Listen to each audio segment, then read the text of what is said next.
guys, welcome back. If you're new here, hi, I'm Alex. Today I'm going to be talking about the pros and cons of Poshmark, Mercari, and Depop. So let's just get right on into it.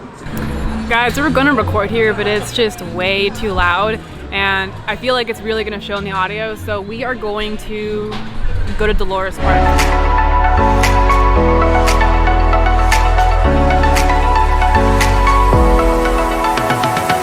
We moved to Dolores Park and it is so much better.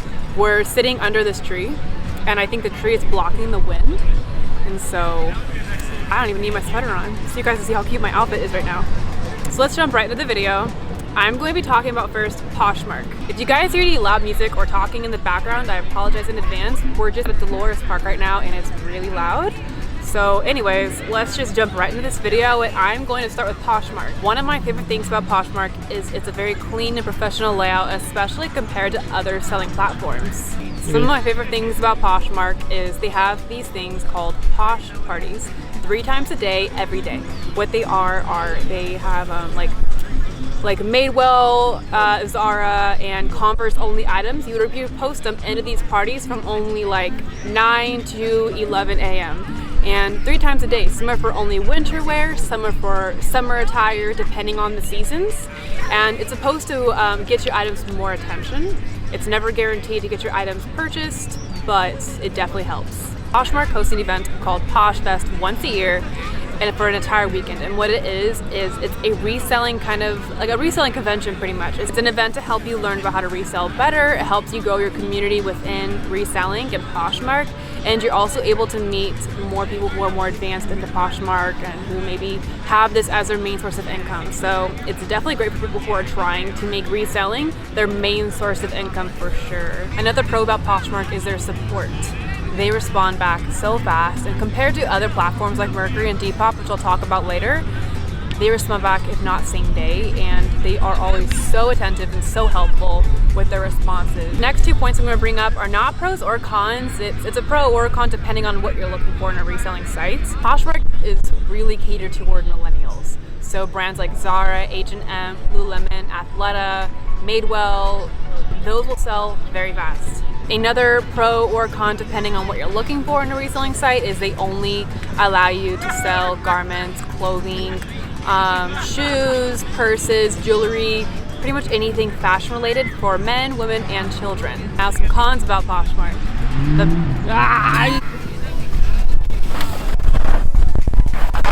Now some cons about Poshmark. The first one on my list is they do take 20% of every sale you make. So do the math.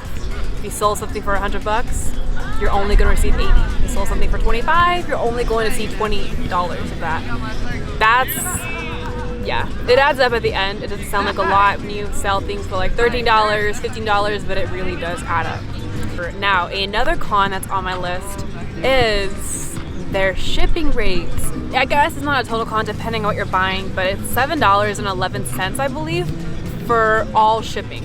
It doesn't matter if you're buying a small pair of earrings or buying a really expensive pair of over-the-knee boots. It's $7.11. I think it's $7.11 for all shipping. So if you're buying more heavier, bulky items, I guess it's definitely a pro that it's $7.11 compared to what shipping would normally be. But you know, if you're buying more like t-shirts, skirts, smaller items, yeah, it's not good. Another great thing about Poshmark is you're able to make offers and send offers to people who like your items or people who are wanting to buy an item from you. I love this because I have so many people who have accepted offers from me, plus just you're able to offer discounted shipping as well. And I think it's a great way to clear out your closet if that's what you're looking for. Third con on my list is you're not able to message people directly. They only allow you to comment. So if you post an item like an Instagram post, you have comments. Like Instagram, you can delete comments. Well, on Poshmark, you can't. So what sucks about that is if you're talking to somebody about pricing on an item and they somehow end up not buying the item and you guys agree on a price, well, now if they don't end up buying it, someone else who wants to buy the item sees that you were going to accept a lower amount. So I don't like that comments you can't delete, and I don't like that you can't message them directly.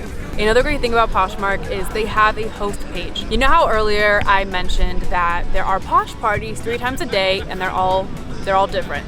Well, within those Posh parties, if you post those items in that party within the first 5 minutes of the party beginning, you have a chance to have your item being host picked, which is something you really want, because it not only gains you more traction to your profile, you get more followers, which does matter, you get more likes on your items. That also means your item's going to be advertised on everyone's home feed for the entire day. It was way too loud, Dolores Park. We have to go back to the studio because I'm not trying to get copyrighted today. So Depop. You know how I mentioned with Poshmark, they're all about catering towards millennials? Well, Depop is catered towards Gen Zs. Depop's catered towards Gen Zs, so items that sell pretty well there are vintage items, Y2K items, 90s, 80s, anything like that sells so fast, and you can typically get a lot of money for them as well. Depop does not have the feature to where you can send an offer out to people or even submit a lower offer, but they do have direct messages, so everything you do is private, and they do have comments, but that's actually not common to write comments on items. So I personally love that about Depop because it's so much more private. You can message potential buyers. Even though Depop does not have the feature to where you can send an offer out to somebody or for people to send you an offer to accept, items actually do sell for whatever you list it as very fast, especially compared to Mercari and Poshmark. You have to change scenery again because Dolores Park was just, it was like everyone decided today, out of all days, to bring their speakers, and I'm not trying to get copyrighted, so this is where we're going to be filming, talking about the remaining of Depop and Mercari. Well, Mercari, Depop, and Poshmark, they all have fees, of course. That's how them taking a percentage of your sales is how they make money, but for me, it's always gonna land in the cons. But for Depop, they do take 10% of every sale you do make, but they're also working with PayPal, and PayPal takes 2.9% of each transaction, plus 30 cents per transaction on top of that. So that additional 30 cents and 2.9%, like, you feel that, and it's kind of hard to calculate how much you're actually going to keep without doing all of the math for every single item. So the complexion of it, that's a con, a major con for me. Another con about Depop is their support. Their support sucks. And the reason I say that is because every single time I've submitted help or I've reached out to them for help, I've emailed them, they have no phone number, so you can't call them. They've till today have never responded back to me. And the last one I submitted to them was probably 3 months ago. That's horrible. That's really horrible. Depop does not host parties like Poshmark does, but they do have an explore page. Now, what an explore page is on your homepage at the very top, before you start scrolling down to your feed of everyone you follow, it hosts all the items that the Depop team has selected as their top choices for that day. Now, just like Poshmark, it does change every single 24 hours. And what they look for, now this is where Depop and Poshmark differ. Poshmark does not focus so much on having an aesthetic towards their pictures. They just focus on the clarity, no distractions in the background, where Depop focuses so much on aesthetic, where they do prefer you to model their items versus Poshmark, where they don't have a preference. So it is a little bit more challenging for sure to get on the explore page, but yeah, that's a pro though. Another awesome thing about Depop is they have a variety of different ways you can ship your item. So you can ship with UPS, USPS, and they also ship by the weight, which is great because it's not gonna be one flat standard shipping rate for all items like Poshmark. So, guess what? We changed sceneries for a 5th time today. My makeup is coming off. I'm like tired at this point. But we are going to finish this video. So we're gonna talk about Mercari. A con about Mercari, again with the shipping fees, again with the fees, it's always gonna be a con for me. Mercari takes 10% of every sale. They don't work with PayPal, so it's just a 10%, that's it. They don't have extra charges like Depop does. Mercari also has a variety of different shipping options as well. They also have available UPS and USPS, and they do ship by weight. A con about Mercari is their layout is very messy to me. It's not clean at all. So if you remember at Poshmark, I described it as very clean, professional, which is one of my favorite things about Poshmark to begin with. Mercari is quite the opposite, but I do like Mercari because it's only 10%. There is no extra fees. and I actually do sell a lot more on Mercari than Poshmark. Because the shipping rates are so much lower than Poshmark, and they only take 10% versus Poshmark taking 20%, you're able to price these items so much more less. People are gonna want items clearly for a lot less. But Poshmark does have a really nice professional layout. So I kind of wish Mercari would just kind of add that to their website and it would be perfect. Another awesome thing about Mercari is you can sell legit anything. Well, almost anything. Like the rest, you can't sell furniture or anything you can't physically ship. You can also direct message all of your customers as well, and they can also direct message as you.